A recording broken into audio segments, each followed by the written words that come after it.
afternoon. My name is Donna Thiesel, and I'm your host of The Edge on IC Radio, found on Roku, Apple TV, and Amazon Fire through Abundance Television syndicated. You can also find us on local television, channel 182 on Charter Communications, which is up in North Alabama. And also don't forget that podcast, netsnewsnetwork.net. I have Doug Mcgee with me right now. He's one of my special friends. We have a show before the show. So he's with me right now. He's with Second Chance Animal Shelter. And I have to tell you, Doug, I get really, really upset when I see stray animals just walking around. Maybe a bunch of puppies have been just thrown down on the road somewhere. This is really, really upsetting to me. And there's a real simple solution to this. You and I talk about this all the time. All the time. And, but we talk to each other and we talk to other people, but we still can't get anything changed. Mm-hmm. And that's what's frustrating to me. I'm like you. And we were talking earlier. Okay, we had a lady throw a dog out here at the show. We couldn't take it. We're full, threw it out. And we took us a week to catch the thing. Not illegal. There's nothing, according to the DA's office in DeKalb County, Alabama, simply throwing a dog out is not, it's wrong. If you're a human being, it's wrong. Wrong. But there's nothing illegal about it, which tells me that's, so you take it to Walmart and throw it out, take it to wherever. We get a lot of calls on Sunday from churches. People go to church and there's a box of puppies. Wait a minute. So you're going to church on Sunday and you throw a box of puppies out? Somebody else dropped them there. Probably in trying to go through the mentality. They probably take it to churches thinking, the good people with the church will take it. Will take the puppies in. And I'm sure sometimes it does, but a lot of times they call us because they don't, the pastor arrives or people arrive and there's a box of puppies. And so, but according to what I've just been through, there's not, because I was intending to get a warrant on the lady. Once I found out who she was, I thought I have everything. And I really thought that animal abandonment and throwing a dog out was, to me, it's wrong and it's illegal. But by itself, it's not illegal. In DeKalb County, now we have another case in Etowah County where a lady. Now this one. I can't make this stuff up. A lady's going down the road, sees somebody throw a dog out of a vehicle. Mm-hmm. She confronts the lady. I think got her tagged, identified her. And she took the dog and brought it to us, the lady that saw it, the witness. So we got the dog. That was about 3 weeks ago now. Last Saturday, some people come out here looking to adopt a dog. And they got a kid with them. And the kid said, "Oh, Mom, I can't remember what the name of the dog, Cooper, I think is what she's calling him. There's Cooper. And the mom said, "Oh, that's not Cooper. No, that's Cooper." The kid was like. The kid would know. Then the kid didn't know because when Wanda took a picture of the lady, sent it to the witness that had called, and it was her. So this lady throws a dog out in Sardis in Etowah County, and within 2 weeks is here at the shelter looking to adopt another dog. So the witness now we're really thinking about trying to go through the Etowah County court system and get a warrant, throwing an animal abandonment, throwing the dog out. Uh-huh. Probably won't work. It'll probably be the same situation. Though it will not be classified as illegal. Well, she threw the dog out. Tough luck. You take care of it, call animal control, but it's nothing it's so frustrating. Mm-hmm. And in 4 days, we had 5 dogs dropped out here. One was that pit bull. That was on Friday. On Saturday, somebody left a dog in a crate inside our fence. And on Monday, somebody left 2 dogs in a crate and one out. So we had 5 dogs, and we can't. We're helpless to deal with. We take them in. Our choices are take them in and care for them, which is what we always do, which keeps us overloaded. Called at DeKalb County Animal Control, knowing that they're going to kill them when they get down there, and I don't blame them for that. That's what they have to do because there's so many dogs. Mm-hmm. It's very frustrating. It's horrible. I mean, it's horrible that somebody would do that. And many of the total answer is force people to get their dogs fixed. Mm-hmm. The first thing that should be done is regulating breeders. All these backyard breeders that go down to trade day, hey, there are legitimate breeders. I really believe that there are people Mhm. who do it right, and they should be commended or at least accepted. Mhm. Until we get the population down, it'll never. To me, it's not a good day to breed any until we stop killing hundreds of dogs every month. But after that, there may be legitimate breeders. But these guys that say, "Hey, this week Yorkies are popular," so they'll breed Yorkies, run them down a trade day, make a few $1,000s in a year. That's the ones that I think that should be regulated. And that's what, like in Wisconsin states that we deal with, that's what they do. They have regulations on things like that. That's the question I wanted to ask Yeah, you, but because it sounds like we need more laws enforced here. It we sounds like do. a lot of us need to go to Montgomery and just see what we can change about some of this stuff. Absolutely. And of course, there's groups that are against it. And a lot of people who backyard breeders, they would be absolutely against it because they think, they think it's their right to take that dog, breed it until it's nearly dead, and sell the puppies for $400 or $500 a piece. Mm-hmm. And that's just not. Yeah, but if I wanted, say, a purebred dog, let's say I wanted a Yorkie, I would want some papers. I would want it to be authenticated that this dog was 100%. And what you would, because that would be, and some people, I get it. Some people, that's what they want, is that's the one breed of dog. I understand that.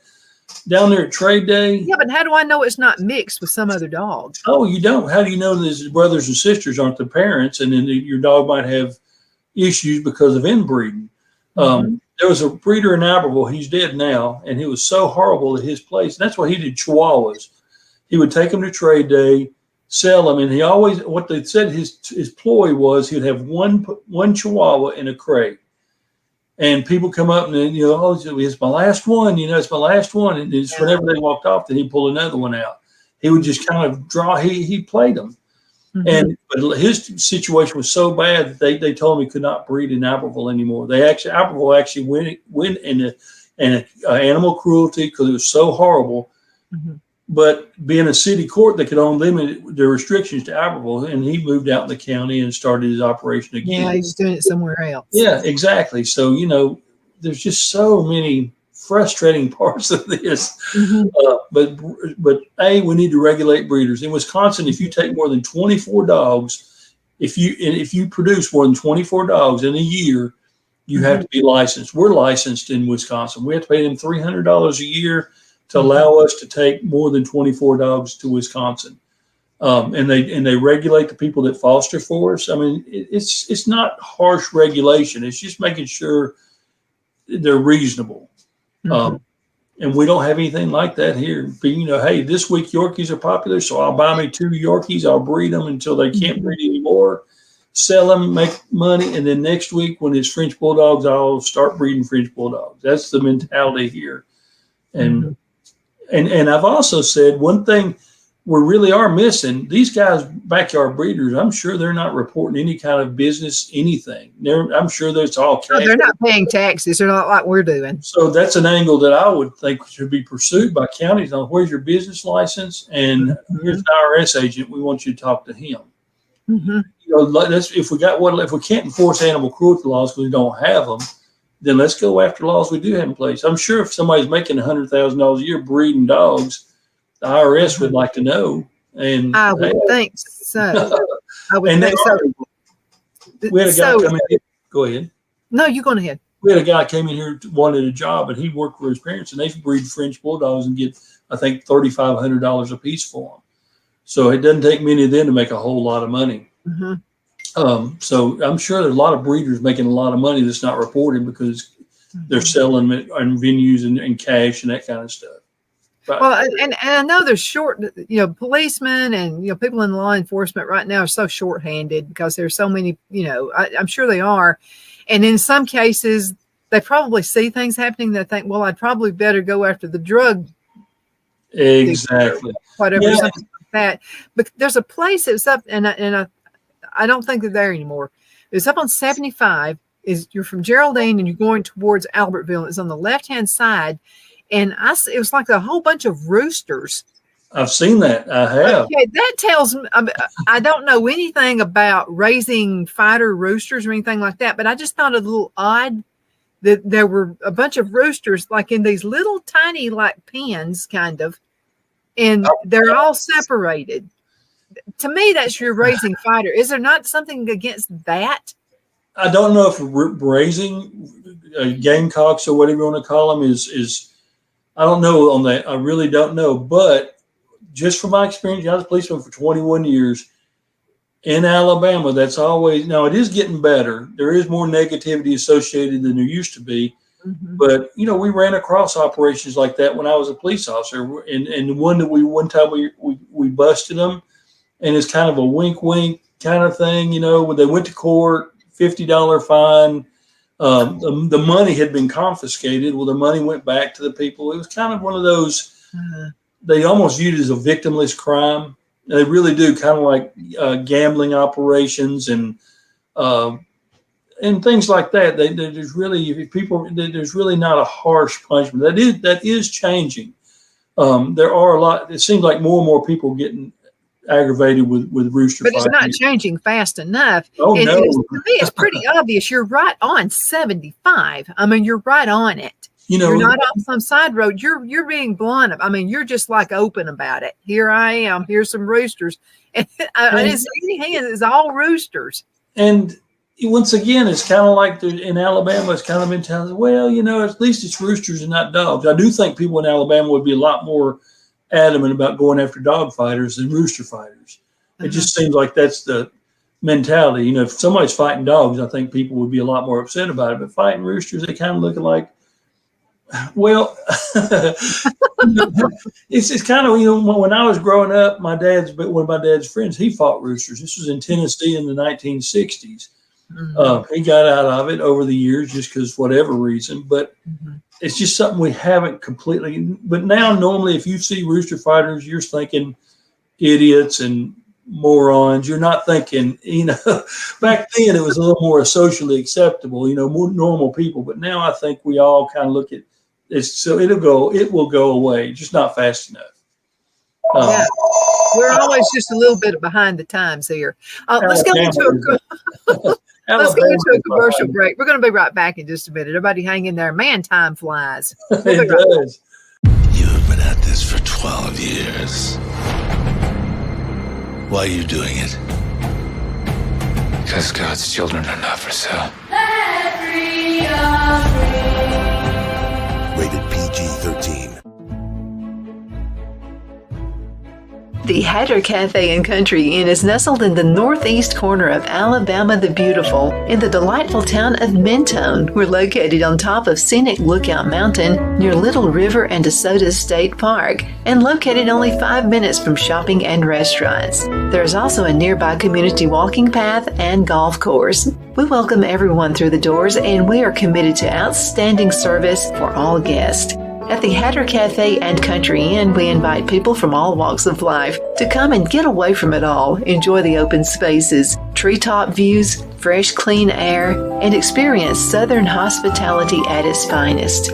We look forward to hosting you. To reserve a special event, or if you would love a special getaway at the Country Inn, you can call us at 256-634-2018.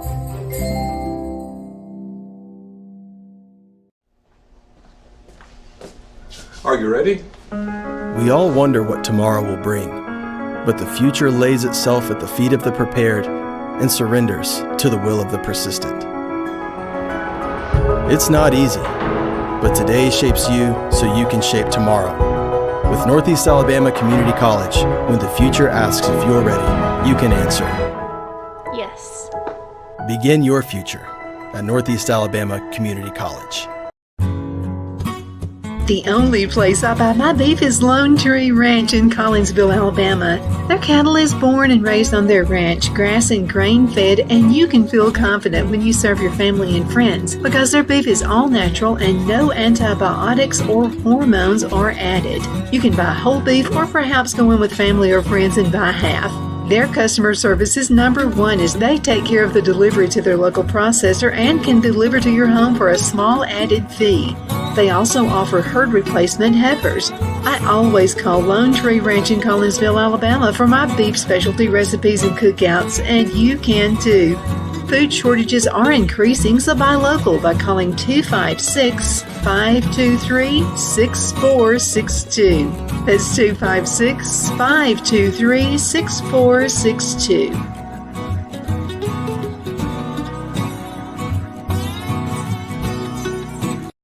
Wow, it's so soft and smooth. It's cool to the touch. How did you do that? Well, we took MyPillow's patented fill and combined it with this new technology that we didn't have back then when I invented MyPillow to bring you the best pillow in history, MyPillow 2.0. Because of all of you, MyPillow 2.0 has been a huge success, and now we're bringing you our best-selling Go Anywhere MyPillows with the same temperature-regulating technology. Made with my patented adjustable fill and brand new cooling fabric, they're truly the next generation of MyPillow. So go to MyPillow.com or call the number on your screen. Use your promo code to save over 60% on our MyPillow 2.0 4-pack special. You'll get 2 MyPillows and 2 Go Anywhere MyPillows, regular $259.92, now only $99.98. King size just $10 more. This is a limited time offer, so please order now. Donna's Designs offers a line of handmade memorial, wedding, and keepsake jewelry that launched back in 1970. I'm a self-trained jewelry designer, and I will work closely with you to create unique designs you can love and treasure for years to come. Whether that be flowers that were used in a funeral arrangement or stones you found on the beach at a memorable trip, call me at 256-659-4319, and let's think of the possibilities.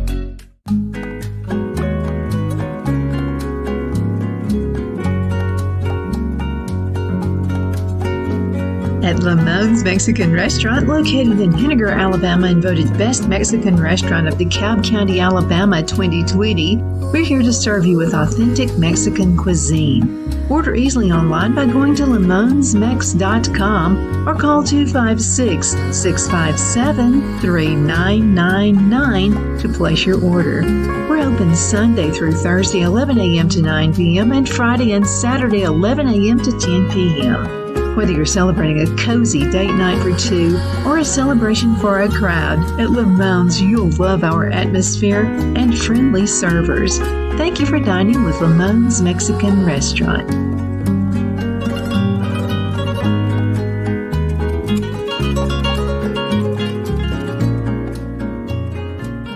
Good afternoon. My name is Donna Fiesel, and I'm your host of The Edge on IC Radio, your source for news and entertainment. You can find us on television, channel 182, on Charter Communications and Abundant Television, found on Roku, Apple TV, and Amazon Fire.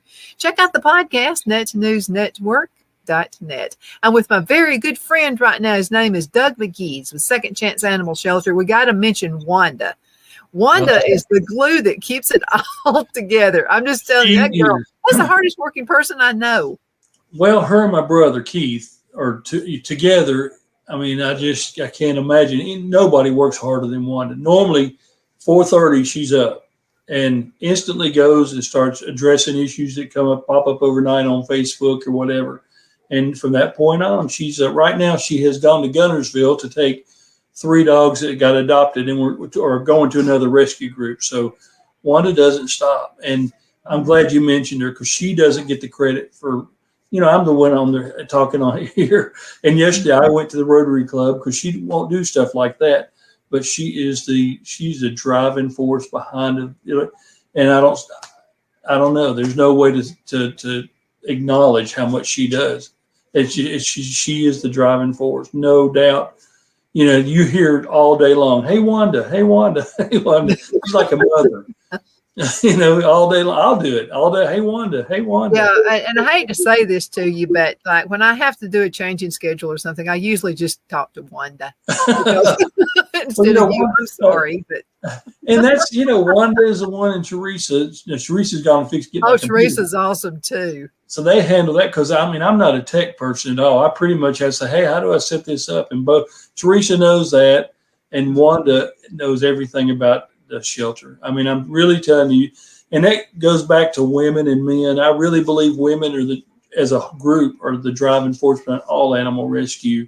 We had a meeting at Gunnerswood, the courthouse, about an issue there about euthanizing dogs, and I was the only man represented. Mostly I was the only man in the group, and I'm not saying that negative towards. I'm just saying I don't have 30 people. It's all women, and women are the driving force. If things are going to change, it's women that are going to drive the change.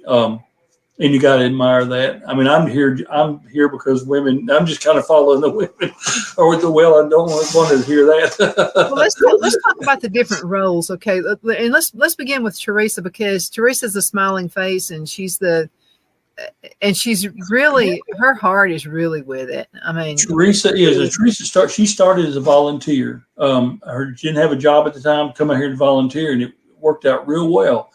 And then before long, I thought, well, she's coming here 4 or 5 days a week.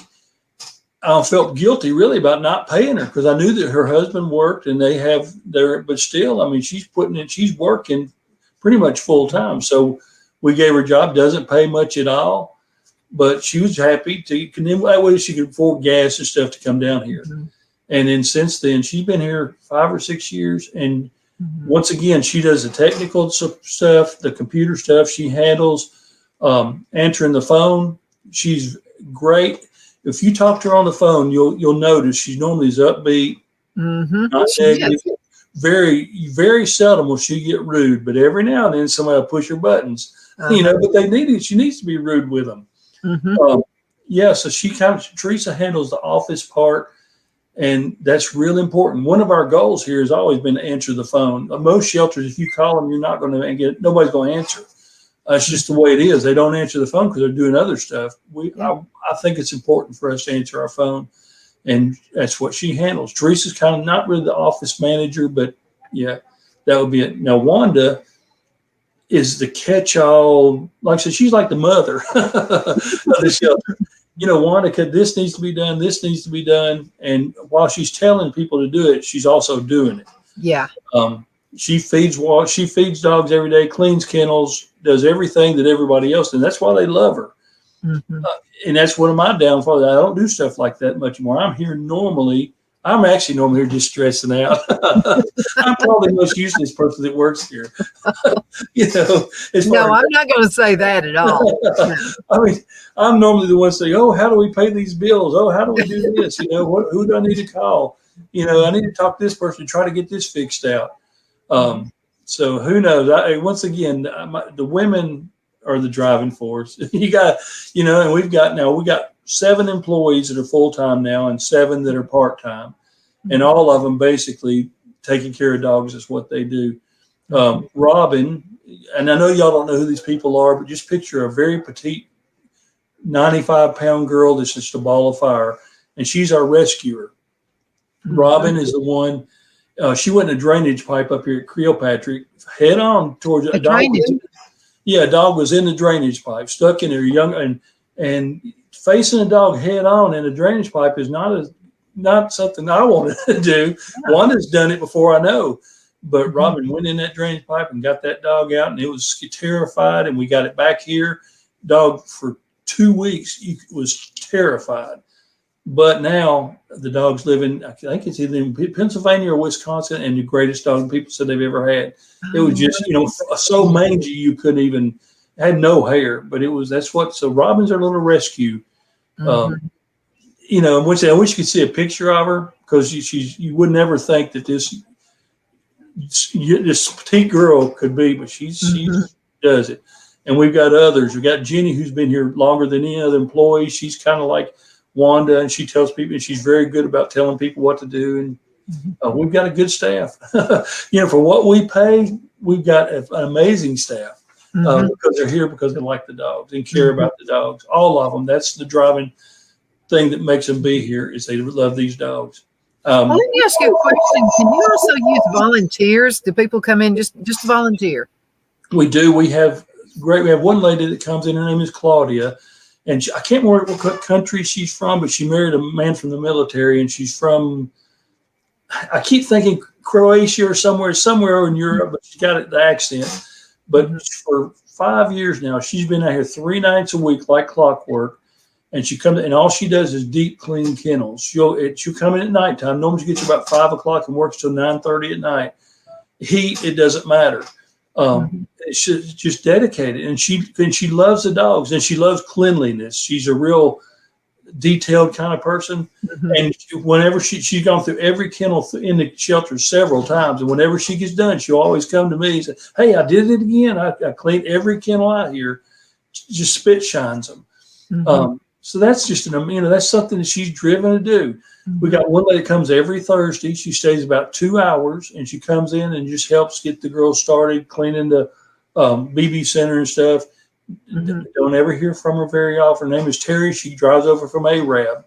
Wow. Yeah, so she drives 30 miles to get here and spends a couple of hours. And I mean, it makes a big difference. Volunteers, we love them. And I always said, if you got an hour a week, it don't have to be 40 hours a week.